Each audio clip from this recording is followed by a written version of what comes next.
Francia es un país prodigioso que ha compartido con la humanidad su cocina de altísima calidad, su refinamiento en la moda, su amor por el arte y su rica y sabrosa literatura. Culturizando presenta Pónganse a leer con Pedro Julio. Hola gente, esto es Pónganse a leer con Pedro Julio, un espacio de divulgación de la lectura en el que nos encontramos para hacer apología de este vicio maravilloso que nos une y nos consume a todos los que andamos por aquí, la lectura. Y hoy les voy a invitar a dar un paseo por la literatura francesa. Un paseo cortito, desde ya se los advierto porque aquí no da el tiempo para tanto. Pero que este paseo yo estoy seguro, y ustedes también anoten esto por ahí, va a abrir caminos para que sigamos dando paseos por la literatura francesa. Porque según estas notas, aquí yo no voy a poder hablar de todo lo que me gustaría.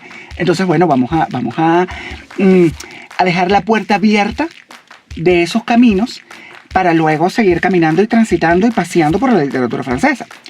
A ver, tesoros míos, hagamos un ejercicio. Cierren un momento sus ojos y piensen en cuántos autores franceses ustedes conocen. O cuántos libros escritos por autores franceses ustedes han leído. Seguro que en un par de segundos le vinieron a la mente un montón de nombres de autores y un montón de nombres de obras. Porque es que los franceses están en todas partes. Cuando hablamos de literatura francesa, nos referimos, evidentemente, a la producción literaria que está escrita en francés y que es escrita también por autores franceses. Ojo con esto porque no necesariamente esos autores tienen que haber nacido en la Francia continental. Porque Francia es un país muy extenso y digamos que es como el imperio real en estos días. Y a mí me subyuga, por ejemplo, que cuando esta gente tiene elecciones, en los territorios de ultramar se vota un día antes, para que cuando ellos hagan el escrutinio, cuando ellos estén haciendo el recuento de los votos, esos votos de ultramar se cuenten en el mismo momento en el que se cuentan los de la Francia continental. Y no haya esta sensación de que los votos no inciden en la elección. A mí eso me parece sencillamente fantástico porque habla también de una sensación de crear como de darle a entender al otro que es tan importante y que es muy importante. Bueno, vamos a seguir aquí con la literatura. La literatura francesa ha tenido un impacto muy grande en la literatura universal desde tiempos inmemoriales y se ha convertido en referente para muchos autores de todas partes del mundo por su calidad literaria, por sus temáticas que son muy interesantes y bueno, hay otras perlas también. Los autores franceses son reconocidos por la gran variedad de géneros y de estilos que han trabajado, porque esta gente es la gloria y esta gente anda en todo.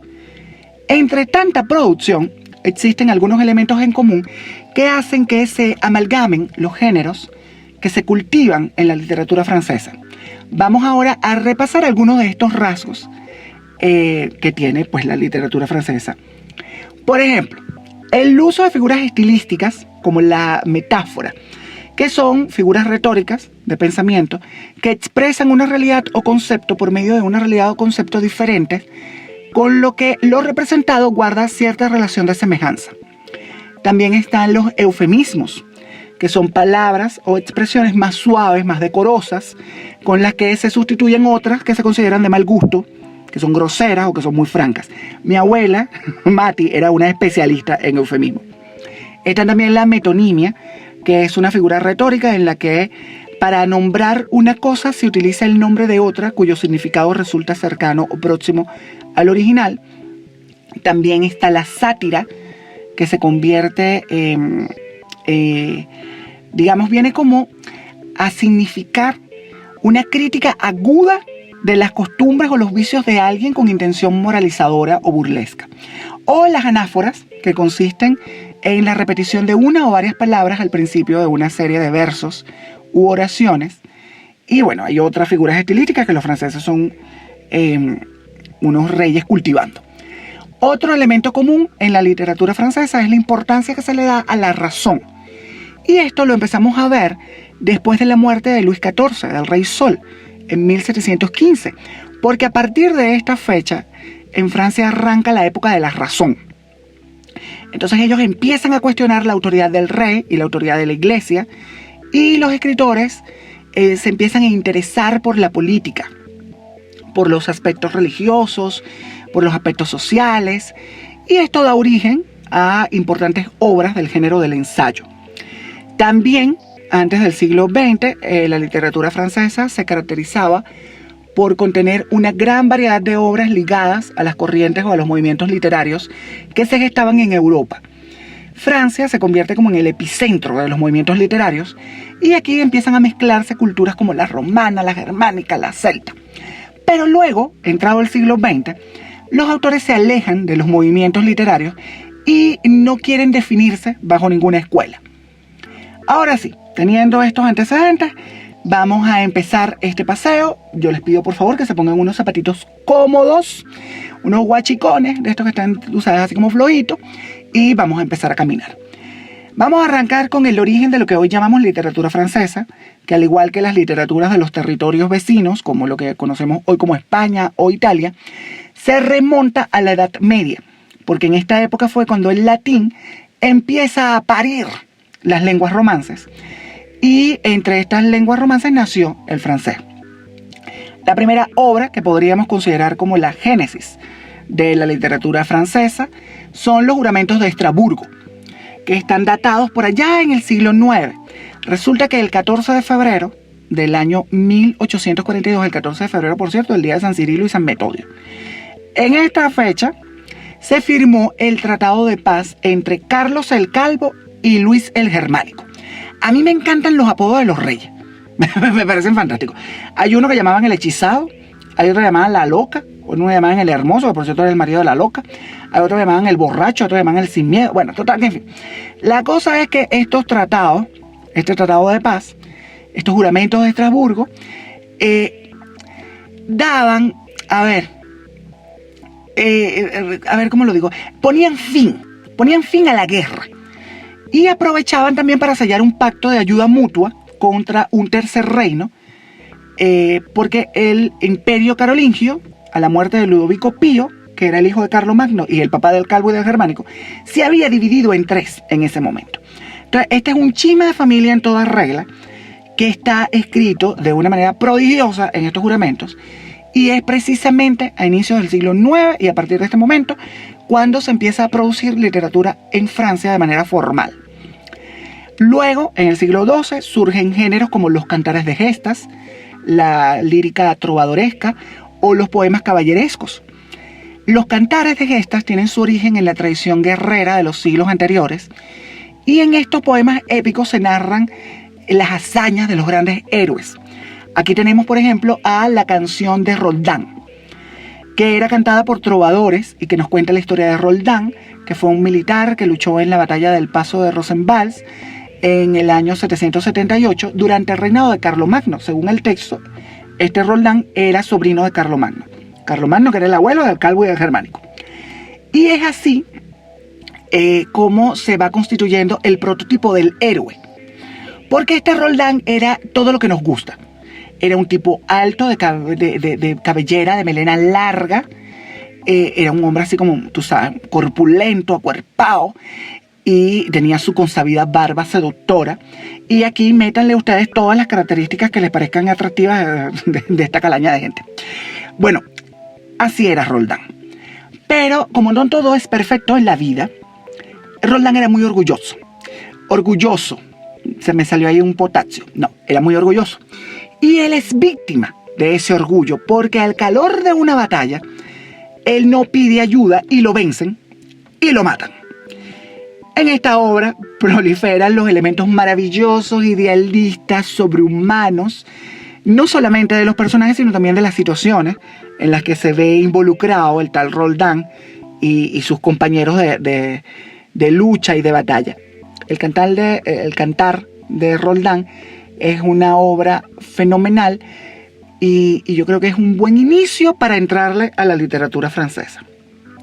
En esta misma época también aparecen los juglares, que venían siendo como una especie de músicos poetas que iban por los pueblos cantando poemas épicos que idealizaban la vida cortesana. Estos juglares descartaron a los trovadores y brillaron en géneros como el sirventés, la dansó, la pastorela o la chanson. De aquí nos vamos a quedar con nombres como el de Guillermo de Poitiers o Bernard de Bertadon, que destacaron por sus obras como El amor cortés.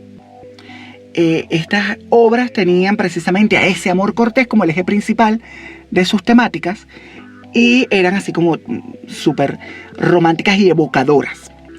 Entre los poemas caballerescos encontramos a Chater de Troyes, que dedicó sus obras a personajes como Perceval o Lancelot, que seguro que a ustedes les van a sonar por la corte del rey Arturo. También aparece François Villon, que fue un poeta brillante y luminoso al que le debemos la obra El Testamento, de 1461, en donde vamos a conseguir unos versos que son uno más miserables y más tristes que el anterior. Este viene siendo como un antecedente de los poetas malditos franceses. Este hombre tenía como una vida de desenfreno, de desorden, de relajo, y al final las consecuencias de ese desenfreno y de ese relajo es lo que vemos en su obra poética. A mí cuando yo estaba leyendo a François Villon, pensaba un poco en la poesía de Julián de Alcázar. Si ustedes no han escuchado el episodio que le dedicamos a los poetas que se mueren jóvenes, búsquenlo y escúchenlo y diviértanse un poco con esta historia de Julián de Alcázar, que era un poeta cubano, todo tristón, todo miserable, todo melancólico, todo triste, todo fatalista, y que el tipo va y se nos muere de un ataque de risa. Bueno, vamos a seguir aquí con los franceses. Llega la Guerra de los 100 años, que realmente duró 116, y para los despistados, la Guerra de los 100 años fue un conflicto bélico entre Francia e Inglaterra. Que si a ustedes les gusta la geografía, y aquí yo creo que deberíamos dedicarle un episodio a la geografía o la biogeografía, que la geografía es este género literario que va sobre la vida de los santos. Yo les recomiendo que busquen alguna obra buena sobre la vida de Santa Juana de Arco, patrona de Francia, que es una de mis santas predilectas, que vivió en esta época. Ella vivió en estos años. Bueno, en la época esta de la Guerra de los 100 años, entonces surge la crónica histórica, que se hace muy popular gracias a la pluma de Jean Froissart o de Eustache de Champs. Por estos años también se escribía teatro. Este teatro tenía unas inclinaciones religiosas, es decir, las temáticas aquí de las piezas eran, por ejemplo, que si la Navidad, que si la pasión de nuestro Señor Jesucristo. También se montaban piezas que habían sido escritas para recordar la vida ejemplar de algunos santos o los milagros y portentos de Nuestra Señora, la Virgen María. Y aunque también los franceses, que son muy ellos, escribieron estas piezas de teatro con unos tintes satíricos. Bueno, algunas de estas piezas eran un poco satíricas porque aprovechaban ellos para criticar lo profano de la fe y la vida licenciosa de algunos miembros del clero, porque en todas las épocas esta gente, tú sabes. Bueno, llega el Renacimiento a Francia y los autores franceses se nos ponen intelectuales y se interesan por temas como el criterio del ser humano, la libertad de pensamiento, que van a ser luego determinantes en la producción literaria del momento. Por esta época la poesía cobra como un nuevo sentido y se experimentan con los neologismos, el sarcasmo, y estos elementos se incluyen a la lírica. En el Renacimiento también hay un resurgimiento pues, de esta poesía y se juntan un grupo de poetas alrededor de Pierre de Rosat y de Joaquin Dubel y fundan la Pléyade. En su poesía, en la poesía de los miembros de este grupo poético de la Pléyade, vamos a encontrar mucho sarcasmo, muchos neologismos. Esta gente hace un trabajo maravilloso de adaptación de los modelos clásicos como la oda, el himno, el soneto, a la lengua francesa. En Lyon, por su parte, se juntan otro grupo variado de poetas, entre ellos hombres y mujeres, y fundan la escuela lyonesa. Por estos años también aparece un señor que se llama François Rabelais, que escribe el célebre cuento de Gargantúa y Pantagruel. Esta es una historia genial sobre las aventuras de dos gigantes que son bondadosos, pero también son muy glotones, les encanta comer. Y esto es una gloria para leer cuando uno es chamo. Pero si ustedes ya no son chamos, como yo, mire, también acérquese a esto. Esto es para reírse y para divertirse con literatura de la buena. Pero si ustedes tienen chamos cerca, hágale llegar algún ejemplar de Gargantúa y Pantagruel, porque mire, se los aseguro, se van a divertir muchísimo y se van a enamorar de la lectura. Irrumpe también Michel de Montaigne con sus ensayos. Y en estos ensayos este hombre se pone a disertar acerca de temas como la moderación o la tolerancia, por ejemplo. Todo esto cargado de mucha filosofía, pero de una forma muy fácil de leer. Hacia la mitad del siglo XVII, Francia entra en el barroco. Y esto se nota en la literatura. En esta época los autores empiezan a experimentar con los clásicos. Se inspiran en los clásicos de la antigua Grecia y los adaptan con unos nuevos aires muy renovadores. Y nace el preciosismo, que es un movimiento con fuertes inspiraciones en la moda social. Y aquí los temas van hacia el deseo de la elevación y el refinamiento en los modales, las costumbres y los gustos que se impulsaban desde la alta sociedad parisina, que reaccionaba de alguna manera a la vulgaridad de la corte de Enrique IV. Uno de los autores claves de este preciosismo es el poeta Vincent Boitou, que aunque, a mí la verdad es que este señor me parece súper rebuscado. Yo no me lo disfruté, la verdad, pero bueno, pero hay que nombrarlo porque es un hombre importante para la literatura francesa y en este momento en particular. Las mujeres en esta etapa de la literatura francesa también tienen una especial importancia. Claro, las mujeres que escribían en esta época pertenecían a la nobleza, porque una pobre campesina que trabajaba todo el tiempo no tenía chance para ponerse a escribir. Entonces, en 1678, la condesa Lafayette escribió la primera novela clásica francesa, que se llama La princesa de Cleves.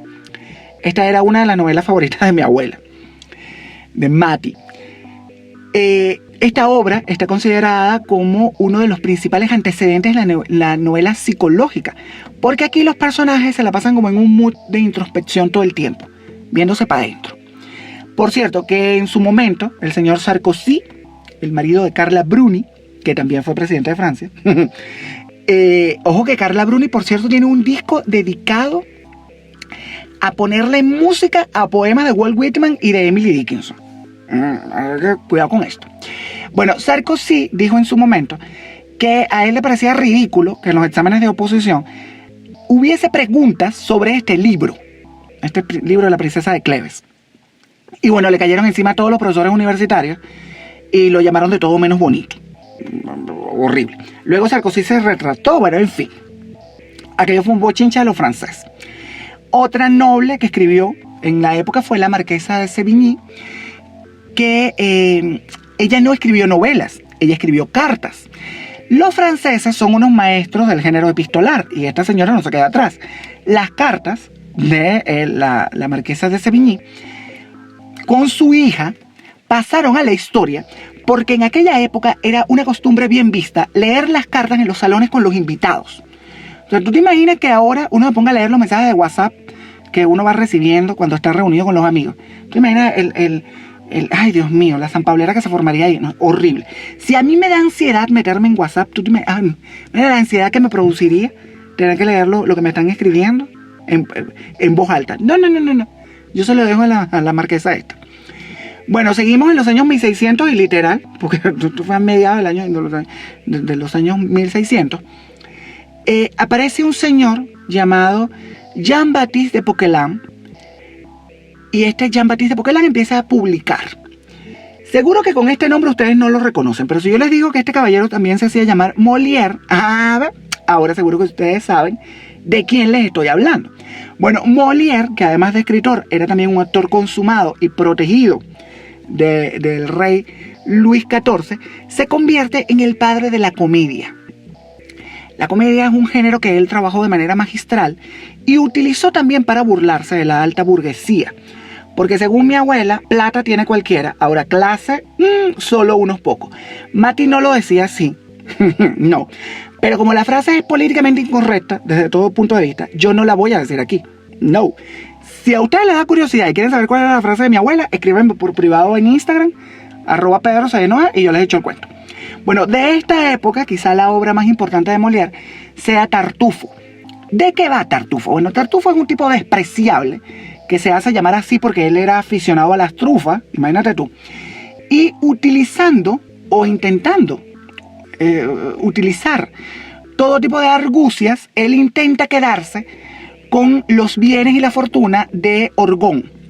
La mamá del tal Orgón, que se llama Madame Pernelle, se da cuenta de las malas intenciones de Tartufo y aquello termina como el Rosario de la Aurora. Mira, que si ustedes tienen chance de buscar esto, yo lo recomiendo con los ojitos cerrados, porque esto es teatro del que alimenta el alma.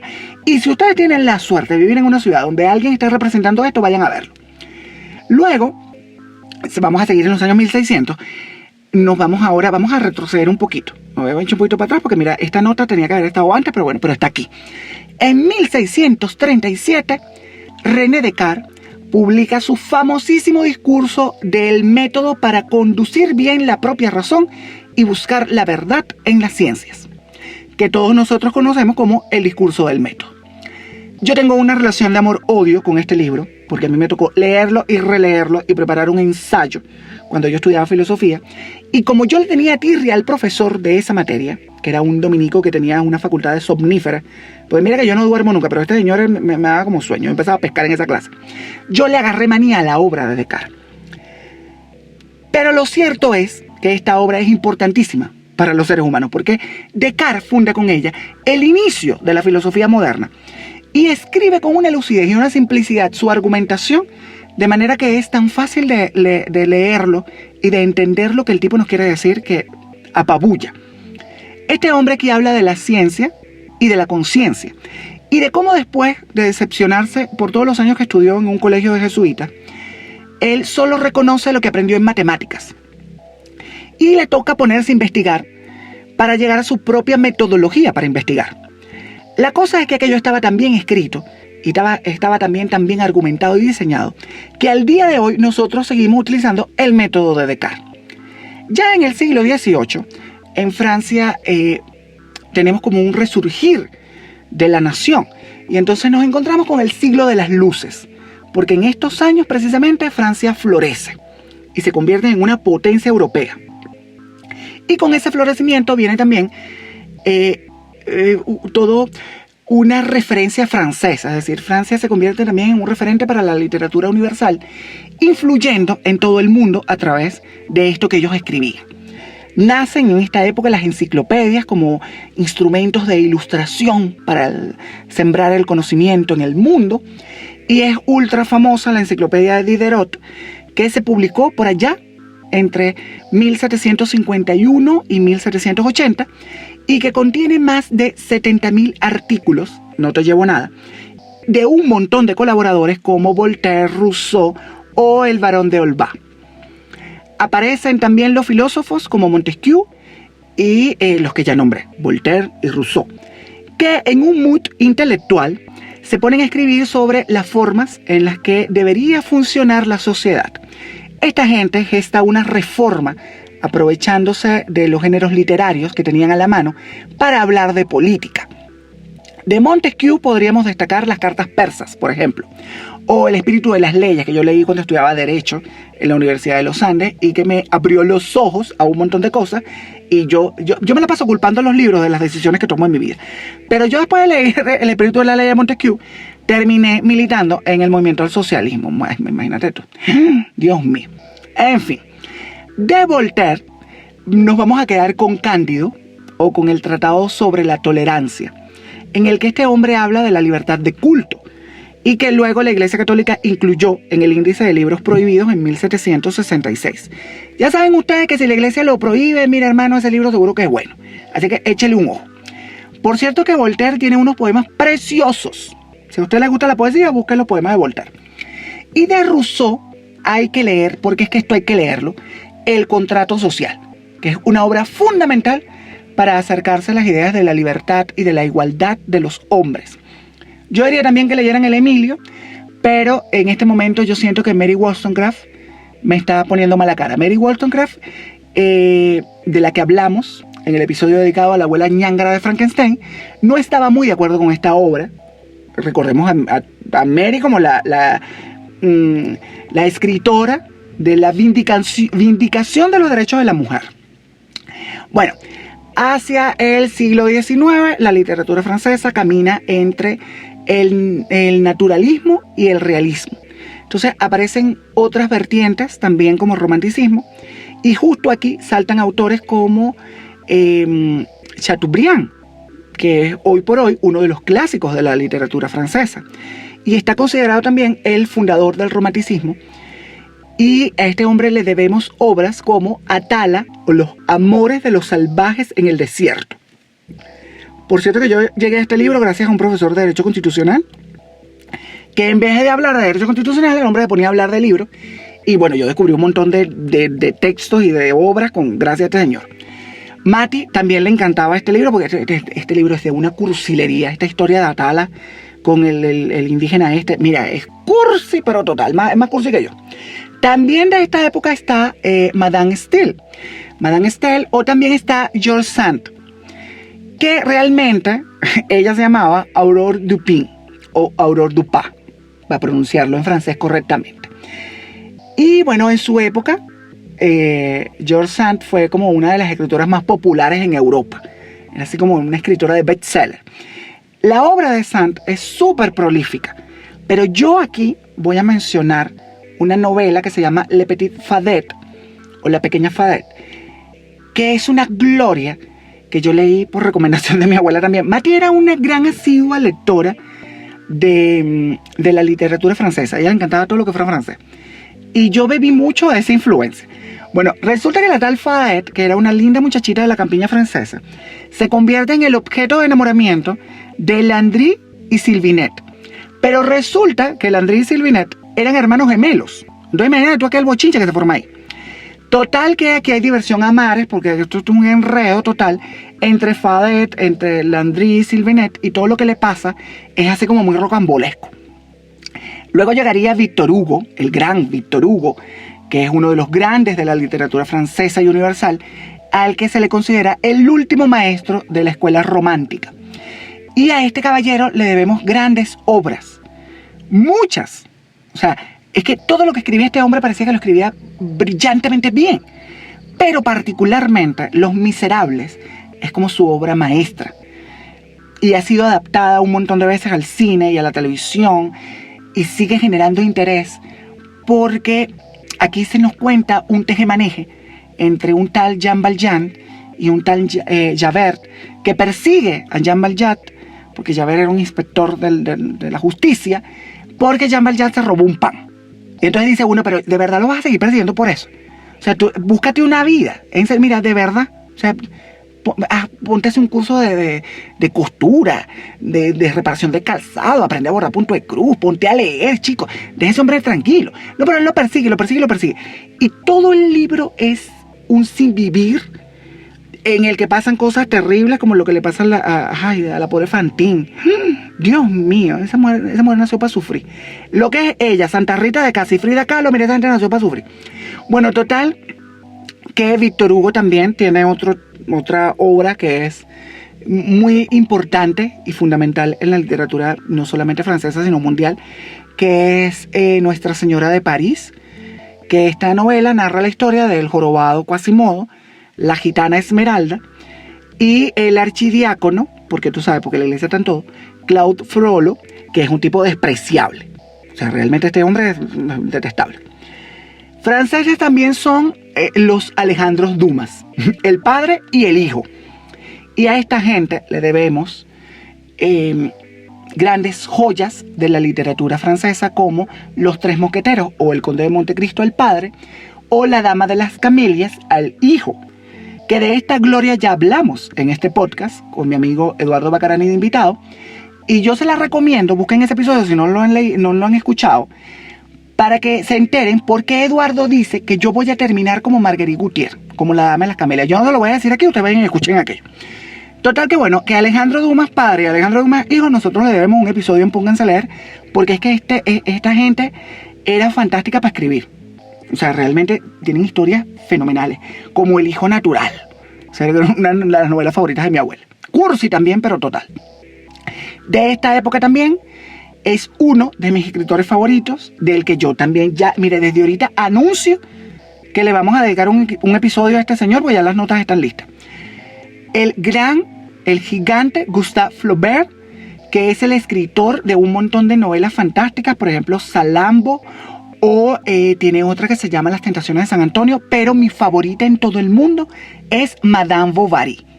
Porque es que en Madame Bovary tenemos un montón, o sea, aquí pasa de todo en Madame Bovary.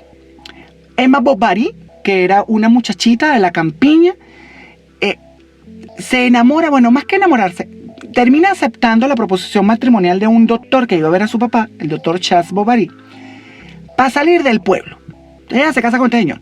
Pero luego descubre que la vida con este hombre era un muermo. Era más aburrido que vivir en el pueblito donde ella vivía. Y entonces Madame Bovary, Emma Bovary, para ponerle, tú sabes, un poco de sazón a su existencia, se busca un amante. Luego se busca otro amante, luego la descubre un tipo vil y muy cruel que hace que ella se endeude con él porque el hombre tenía como una especie de, no sé, era como una mercería, como una quincallería, él vendía de todo por ahí. Y ella se va endeudando con este tipo, pero llega un punto en el que ella no tiene cómo pagarle al hombre.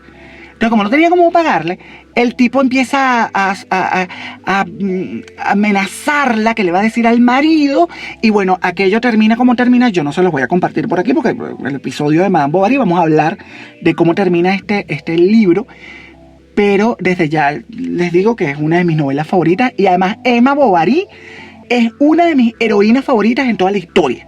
O sea, y que este libro yo lo tengo como en varias listas. Por ejemplo, si hablamos de novelas inspiradas en casos reales, tenemos a Madame Bovary. Si hablamos de heroínas favoritas de Pedro, Madame Bovary. Si hablamos de malos maridos, Madame Bovary, porque Charles Bovary era un marido, pero ay, Dios mío. No. Divórciate, querida, divórciate. Si hablamos también de malas madres, te metemos a Madame Bovary, porque es que Emma Bovary era una madre pésima. Ella, en vez de estar pendiente de su muchachita, lo que andaba era pendiente de los amantes. Entonces, total, que esto es oro molido. O sea, más que oro molido, esto es diamante fundido. Yo no sé si eso se puede hacer químicamente, pero esto es una cosa de otro mundo. Si seguimos caminando, y vamos a seguir caminando, vamos a llegar entonces al siglo XX. Y ya yo sé, estarán arrugando la cara, están diciendo en este momento, bueno, pero este es un paseo como muy rápido. Sí, yo lo advertí. Va a ser un paseo rápido, es un paseo rapidito, mira, ya llegamos al siglo XX. Y en el siglo XX empiezan a entregarse los premios Nobel de literatura. Y Francia es precisamente el país con más premios Nobel de literatura. Esta gente ha ganado el premio como 16 veces. De hecho, la primera vez que se entregó el premio Nobel de literatura se lo ganó un francés. A mí me encantaría aquí hablar de los ganadores franceses, pero no nos daría el tiempo en este episodio. El sereno ya está aquí como rondando. Y yo únicamente voy a mencionar en esta oportunidad al primero que se lo ganó y al penúltimo que se lo ganó. ¿Por qué al penúltimo? Porque ya saben ustedes que el pasado 6 de octubre de 2022, la Academia Sueca le concedió el Premio Nobel de Literatura a la escritora francesa Annie Ernaux, de la que Emmanuel Macron, por cierto, el actual presidente de Francia, dijo que era la voz de la libertad de las mujeres y de lo olvidado. Pero como yo no he leído a esta señora, yo no puedo hablar de esta señora y de su obra. Solo podría decir que la gente que la ha leído, que yo conozco y con quien he hablado, me dijeron que no era tan buena, que mejor se le hubieran dado a Murakami. Pero como ese es un cuento de nunca acabar, yo no voy a entrar todavía ahí. Entonces, vamos a empezar con estos premios Nobel de literatura francesa. Vamos a empezar con el que se lo ganó de primero. En 1901, la Academia Sueca le concede el Premio Nobel de Literatura en reconocimiento a su especial composición poética, lo cual da pruebas de un elevado idealismo y una perfección artística y una rara combinación de las cualidades tanto del corazón como del intelecto a un caballero llamado Sully Prudhomme, que realmente Sully Prudhomme se llamaba René François Armand, pero a él como que no le gustaba el nombre y se hacía llamar Sully Prudhomme. Este noble señor era un poeta y ensayista brillante al que le debemos la Sociedad de Poetas Franceses, que él fundó junto con otros 3 poetas en el año 1902. Y yo le tengo particular respeto a Sully Prudhomme porque cuando Francia se sumergió en aquel escándalo bochornoso del caso Dreyfus, él se posicionó como defensor del capitán Alfred Dreyfus. Que si usted no sabe mucho de qué fue lo que pasó ahí, yo le recomiendo que busque el artículo libro del gran Émile Zola, Yo acuso, Y bueno, ahí se va a enterar un poco de lo que estaba pasando en Francia en este momento con el capitán Dreyfus. Yo he leído la obra poética de Proudhon. A mí me falta leer los ensayos, entonces yo destacaría como su obra poética. Sus poemas son preciosos. Hay uno que se llama Las Flores y dice así, yo se los voy a leer, déjame sacar aquí el librito, que dice: cuando la vida nos entorna a sus puertas, las plantas son nuestras hermanas. Y entonces comprendemos el hermético sueño de las rosas y sus vagas dulzuras. Dime tú si esto no es bonito. Si ustedes tienen chance, buscan la poesía de Proudhon y bueno, se van a alimentar con esto, van a comer sabroso y no se van a engordar, que es lo mejor. Ahora, en el año 2014, el Premio Nobel de Literatura recayó en el novelista Patrick Modiano. En su caso, la Academia Sueca le otorgó el premio por el arte de la memoria con la que él ha evocado los más inasibles destinos humanos y descubierto el mundo de la ocupación. Y es precisamente la ocupación alemana en Francia durante la Segunda Guerra Mundial el gran tema, el tema central de la obra de Modiano. Según él, este periodo de la ocupación alemana a Francia fue confuso y vergonzoso en la historia de Francia y constituye su prehistoria personal. De Modiano, yo me voy a quedar en este momento y voy a hablar para ustedes y voy a recomendarles y voy a picarles la curiosidad, así como muy rapidito, con una novela que se llama Dora Bruder, que es una historia desgarradora, porque resulta que el último día del año 1941 aparece un anuncio en un diario de unos padres que tratan de encontrar a su hija de 15 años.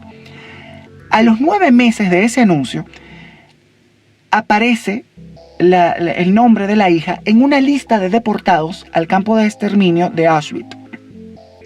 Y desde ahí se desata una historia que, insisto, es muy conmovedora. O sea, lo pone a uno, lo mantiene a uno como al filo de la página, con el corazón así como muy apretadito. Esta historia es lapidaria y yo también creo que hay que leerla así porque sí. Hay centenares de autores franceses que son oro molido, pero aquí el tiempo es corto y a mí no me alcanzaría para hablar de todos ellos. Yo he leído mucho a los franceses contemporáneos y aquí no nombré a ninguno. Por ejemplo, a Mélie Nothomb, que es la gloria, o a Edouard Louis, porque los franceses no pronuncian la S. La S del final, ojo, cuidado. Edouard Louis, por cierto, es un autor fantástico que a mí me gusta muchísimo, muchísimo, muchísimo. Es un chamo joven, como de mi edad. Sí, mira, yo metiéndome entre los jóvenes.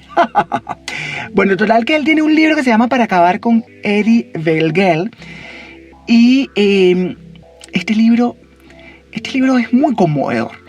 Porque Eddie Belleguel es el verdadero no, es el nombre, el primer nombre que tuvo Edouard Louis, pero que él se lo cambió porque él decidió acabar con ese Eddie Belleguel, que era un chamo de la campiña francesa, de la Francia más rural y digamos donde no hay tanto acceso a la educación.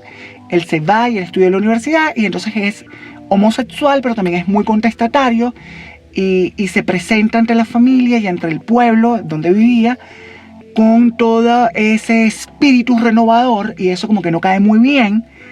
Y bueno, y el libro es básicamente esta historia personal de Eddie Belleguel que a mí me encantó. Aquí, mira, nos agarró el sereno. Vamos a tener que dejar esto por una parte 2 de los paseos por la literatura francesa y luego una parte 3. Yo prometo preparar algo sobre la literatura contemporánea francesa, que es muy buena y se está gestando y se está produciendo literatura de altísima calidad en Francia en este momento. Y también prometo, y estoy anotando aquí,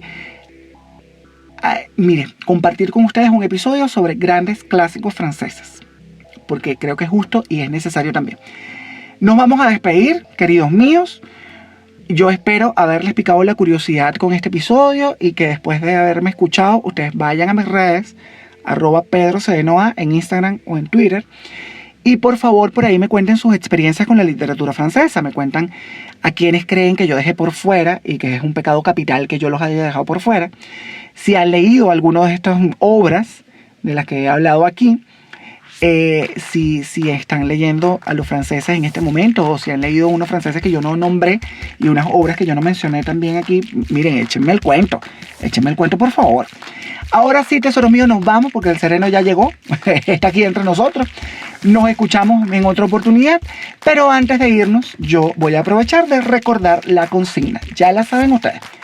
Pónganse a leer. Culturizando presentó Pónganse a leer con Pedro Julio.